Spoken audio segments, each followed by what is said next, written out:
Grabeng tag-ulan mga kabs. Dito tayo ngayon sa Paiti, Laguna. Grabeng ulan.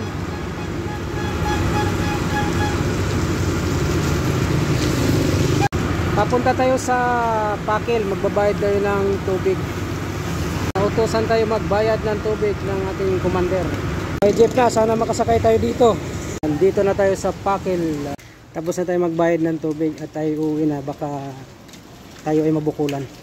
Ito ang bayan ng Pakil, Laguna. MW. Ayan, plaza nila yun. Simbahan. Inupiran tayo ng tricycle papunta sa Paiti. 20. Sa jeep 13 lang. So jeep na lang tayo para makatipid. Pakil pala at Paiti magkatabi lang. Parehong fee ano.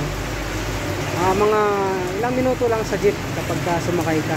Minimum sa tubig namin ay 200 pesos per month. Pero sa isang ano yan, cubic meter yata yun.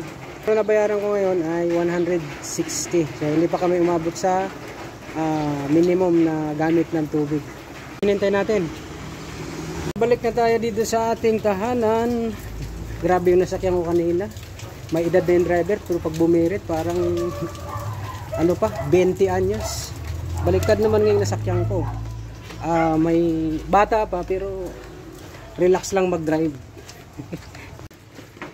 Dito na tayo sa ating daan. Ang dating daan nandito na ngayon.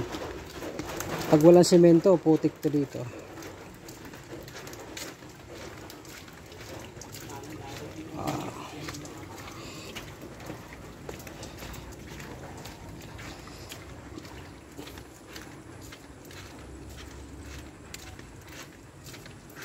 Dito na tayo. Tao po. Pabili. Pasok na tayo, baka salubungin pa tayo ng yantok. Tinapay.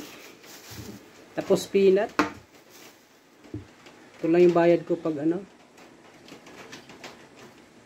Pagbayad ng tubig.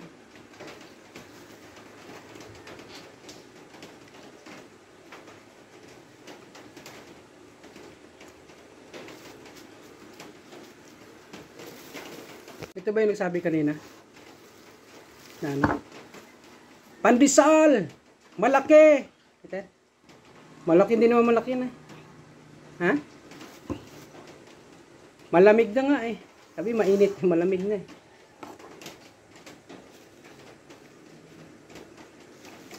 Dati ang pandesal malaki eh. Ngayon ito na lang oh. Parang isang subo na lang ito eh.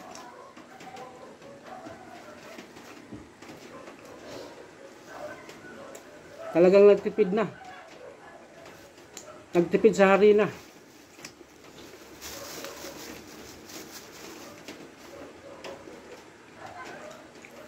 Okay mga kaps, ito lang ating vlog kasi nakain pa ako.